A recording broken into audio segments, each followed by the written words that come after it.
Achilles!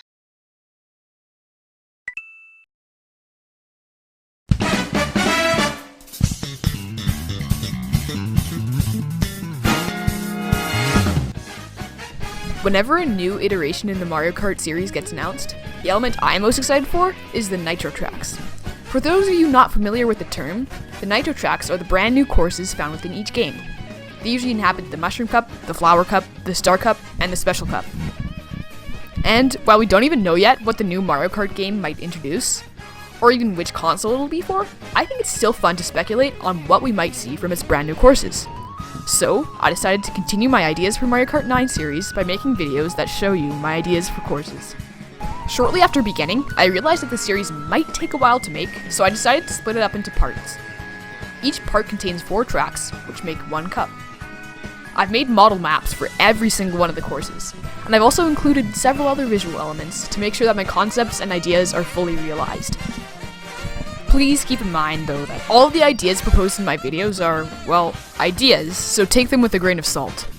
I don't actually expect them to be in the game, even though it'd be awesome if they were. But before we begin, I will warn you, I had too many ideas to fit into 4 cups, so I may have cheated and created an extra 1 or 2. Surprisingly, it's still feasible, since Mario Kart 8 had multiple new cups added in the form of DLC. So, without further ado, let's jump right in.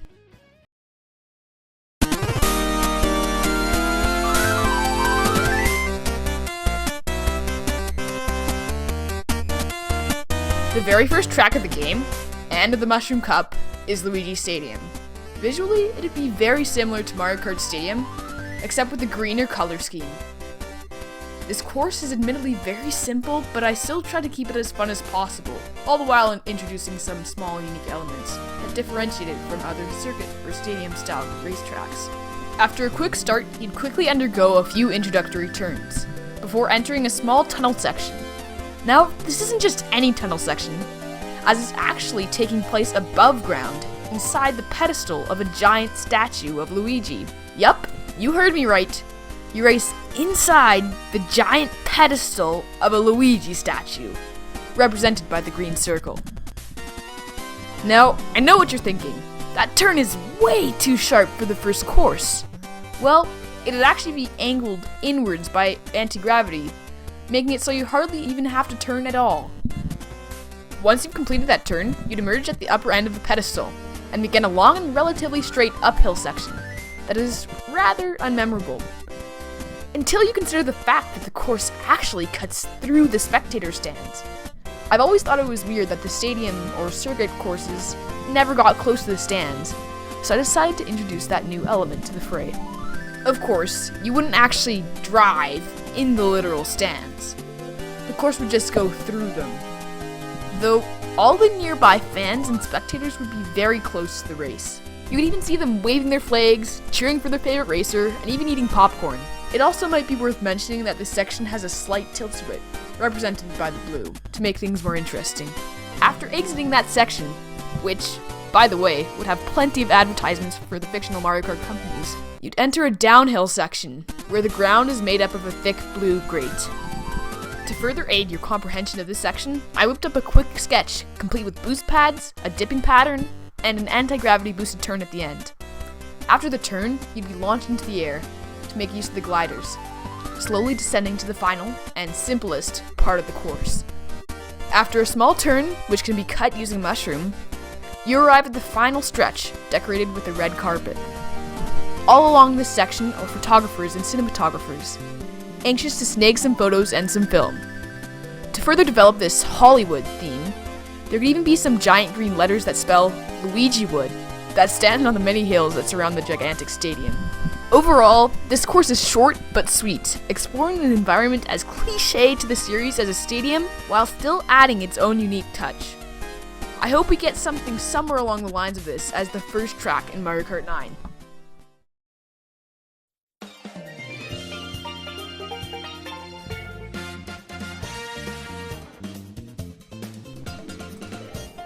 The next course is one that bears Koopa's namesake, so, unsurprisingly, it's water-themed. What is surprising is that it doesn't take place on any beach, island, or coast. In fact, it's completely indoors.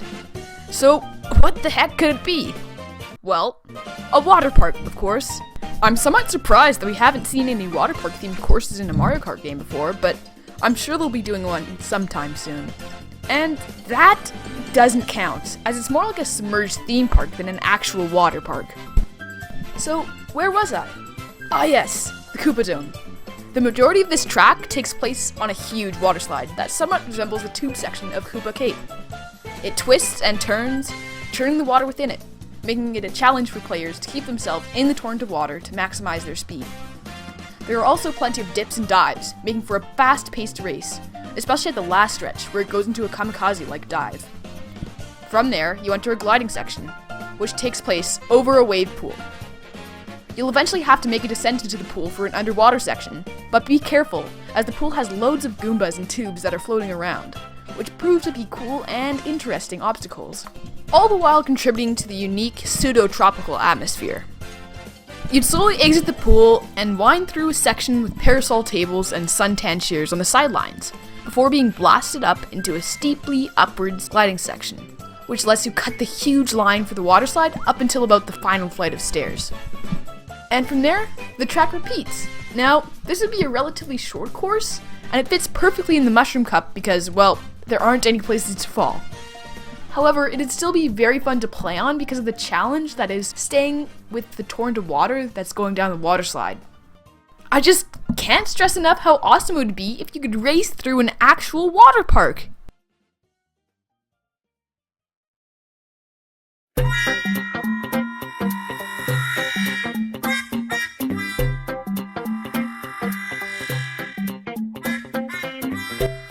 Next up, we have a racetrack inspired by several levels from Super Mario Galaxy 1 and 2. This track is called Honeyhop Drive, and you race across a floating island brimming with flowers and plant life before entering the Honey Queen's hive itself. Now, since this course's theme is bees, and spring in general, it is festively decorated accordingly. The main island, which is the largest portion of the track, could even have some giant upright honey dippers scattered around the track like lamps. From the starting line, you'd pass over several bridges before exiting the island via some giant pink flowers, which act similarly to the mushrooms from Mushroom Gorge. The flowers would lead you to a smaller portion of the track, taking place on a vine, similarly to Cloud Top Cruise. And here's where things get a little complicated. You'd enter a gliding section taking place in a large canyon or ravine-type area. You can see the edges of the two parallel cliff faces represented by the brown lines. Now, there are several possible options for routes you could take here. You could stick mainly to the air, gaining extra distance every once in a while by temporarily landing on a flower or tree branch, hilariously similar to the B Mario flying sections of the Galaxy games. Or you could land on the faces of the cliffs, which each have a little road on them that is made out of honeycomb, which, crazily enough, also mirrors the gameplay of B Mario. This area would be teeming with bees that are gathering nectar and pollen. However, this is rather unsurprising due to the proximity to the actual beehive, which is where the course happens to be going next. Upon entering the beehive, you quickly realize the majority of the hive's floor, besides the entrance, is covered in a thick honey. If you had a big speed boost, like some mushrooms, or even a star, you could traverse this honey via a quote-unquote underwater section. But most players would have to opt for the next best option, taking a route along the side of the hive that is once again made out of honeycomb. Either way, you get a view of the queen bee on her central pavilion before you have to exit the hive. Upon reaching the exterior of the hive, you can do a trick off a speedbag boosted jump to reach a miniature pond island, complete with a few lily pads. After a quick drift there, you've once again reached the main island. Now, when I was designing this course, I honestly couldn't decide whether to make the course a large sky island with a small beehive, or a huge beehive with a small sky island. I obviously chose the former, but I still think it could have been interesting if I went with the latter.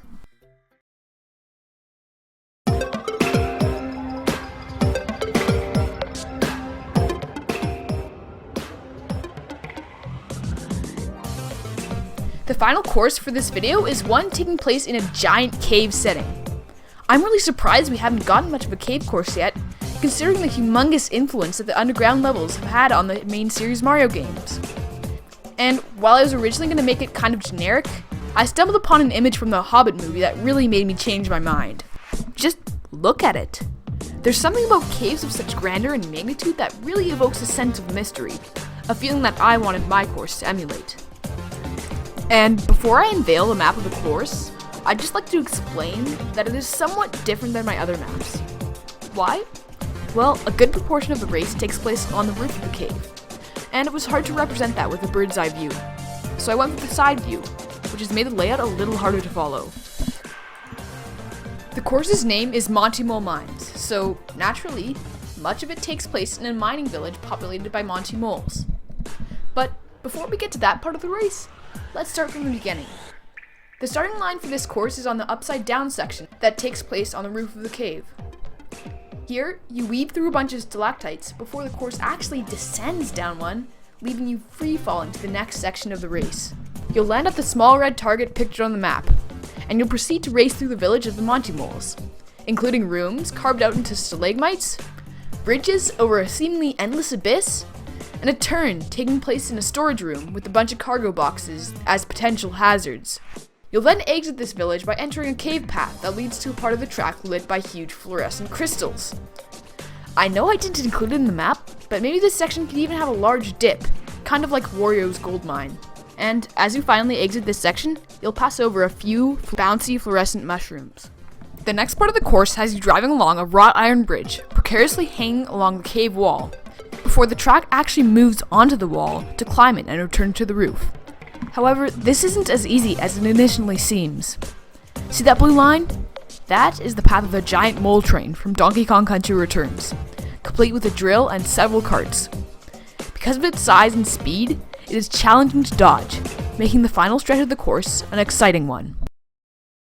So that's it for the Mushroom Cup. I hope you enjoyed my ideas for courses for Mario Kart 9. If you did, please show your support by smashing that like button. And if you haven't already, subscribe too. I really do appreciate every like and subscriber I get. If you have any of your own ideas for courses, post them in the comment section, and I might consider putting them in a future episode. See ya!